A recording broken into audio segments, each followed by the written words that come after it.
नमस्कार सम्पूर्णमा नमस्कार सम्पूर्णमा आजको यस भिडियोमा चाहिँ हामी वचन भन्ने व्याकरणको अर्को एउटा शीर्षकलाई चाहिँ सघाउनेछौँ है त। हामी त्यसको बारेमा चाहिँ एकदम बृहत रूपमा सजिलोसँग ज्ञान हासिल गर्नेछौँ है त। अब वचन भनेको चाहिँ के रहेछ त? वचन भनेको अब बाचा भनेर पनि भन्न सक्नुहुन्छ तपाईँले होइन, अर्थमा। तर व्याकरणमा चाहिँ अलिकति फरक किसिमले हेर्छौँ है त। एक वचन बहुवचन भन्छौँ होइन नेपाली व्याकरणमा चाहिँ।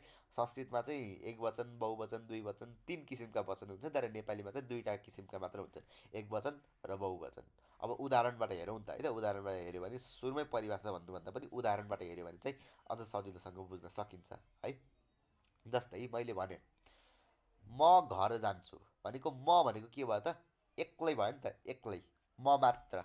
भनेपछि त्यो के भयो त भन्दाखेरि एक वचन भयो कि। म घर जान्छु भन्यो भने एक वचन भयो। अब यदि मैले हामी घर जान्छौँ भन्यो भने त्यो चाहिँ हामी भनेको धेरै भयो, एकजना मात्र होइन, त्यहाँ दुईजना कि त दुईभन्दा बढी हुन्छ। त्यो भयो भने चाहिँ हामी भन्छौँ नि हामी होइन।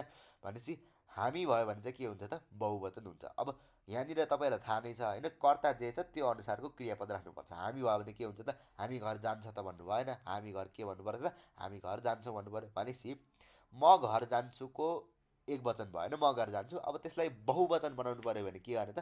हामी घर जान्छौँ है। अब अर्को उदाहरण हेरौँ। रामले चरा पाल्छ। रामले चरा पाल्छ। अब यो के भयो त? एक वचन भयो होइन। त्यसै गरी अब त्यसलाई बहुवचन भन्नु पऱ्यो, के भन्नु पऱ्यो त? रामले चराहरू पाल्छ, अथवा रामले चराहरू पाल्छन् भनौँ होइन। चराहरू धेरै छ नि त।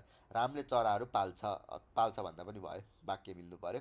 रामले चराहरू पाल्छ भनेको हरू थप्यो भने चाहिँ बहुवचन हुन्छ धेरै सन्दर्भमा है। यो यदि यो चाहिँ वस्तु छ भने चाहिँ हरू थप्नु पऱ्यो होइन। अनि मेरो छोरा राम्ररी गणित पढ्छ। मेरो छोरा राम्ररी गणित गणित पढ्छ। अब यो के भन्छ त? एक वचन छ, धेरै एक वचनको उदाहरण भयो। अब म अर्को बहुवचनको उदाहरण दिन्छु।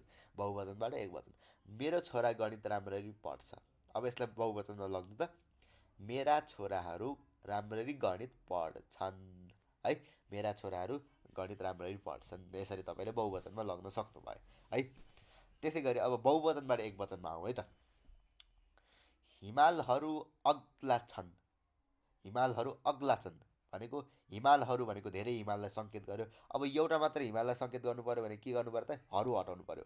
हिमालहरू अग्ला छन्बाट हिमाल अग्ला पनि भन्नु भएन। अग्ला भनेको धेरैलाई बुझाउने शब्द भयो, अग्लो भनेको एउटालाई मात्र बुझाउने। हिमाल अग्लो छ। हिमाल अग हिमालहरू अग्ला छन् भने होइन, मैले हिमाल अग्लो छ, हिमाल अग्लो छ मात्र भने सजिलो भयो होइन। अनि अर्को उदाहरण हेरौँ त। केटाहरू मसँगै खेल्न आउँछन्। केटाहरू मसँगै खेल्न आउँछन्। अब यसलाई तपाईँले एक वचनमा लगाउनु त?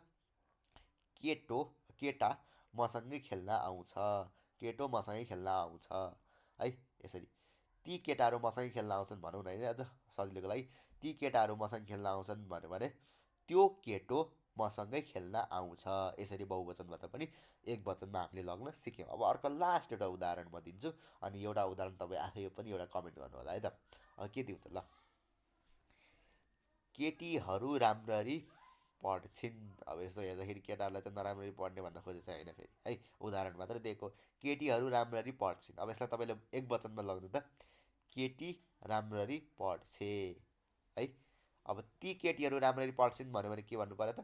त्यो केटी राम्ररी पढ्छे है। तीको एक वचन त्यो हुन्छ। ती भनेको धेरैलाई जनाउँछ होइन त्यो सर्वनामले, अनि त्यो भन्ने चाहिँ एउटालाई मात्र जनाउने सर्वनाम हो है त। हामीले नाम सर्वनाम त पहिले एउटा भिडियो बनाइसकेको छौँ, त्यहाँ पनि तपाईँले गएर हेर्न सक्नुहुनेछ। यसरी हामीले वचनलाई पनि सजिलोसँगै हेऱ्यौँ है त। अब यो भनेको वचन, लिङ्ग होइन। अब हामी पुरुष हेर्नेछौँ होइन, आदर हेर्नेछौँ हो। त्यो भनेको व्याकरणमा चाहिँ राम्रो मार्क्स ल्याउनको लागि चाहिँ एकदमै एउटा कुञ्जिका हो, कुञ्जिका, चाबी हो। चाबी भनेको एकदम सजिलो छ होइन, एकदम राम्ररी मार्क्स ल्याउनको लागि एउटा चाबी हो क्या त्यो, राम्रो मार्क्स ल्याउनको लागि व्याकरणमा। त्यसैले तपाईँले त्यो हेर्न सक्नुहुनेछ। ल ठिक छ, हस् त आजको लागि भिडियो यति नै। तपाईँहरू हाम्रो वेबसाइटमा गएर अभ्यासहरू गर्दै गर्नु होला, नोट्सहरू हेर्दै गर्नु होला है। अनि केही सुझाव छ भने तपाईँहरू कमेन्टमा दिन सक्नुहुनेछ। सुझावहरूले नै हामीलाई अझ बढी अझ बढी सफलतामा पुग्नको लागि प्रेरित गर्नेछ होइन। अझ बढी हाम्रो सुधारको लागि प्रेरित गर्नेछ भनौँ न होइन। अझै बढी हामीलाई सुधार गर्नुमा प्रेरित गर्नेछ। हस् त आजलाई यति, धन्यवाद।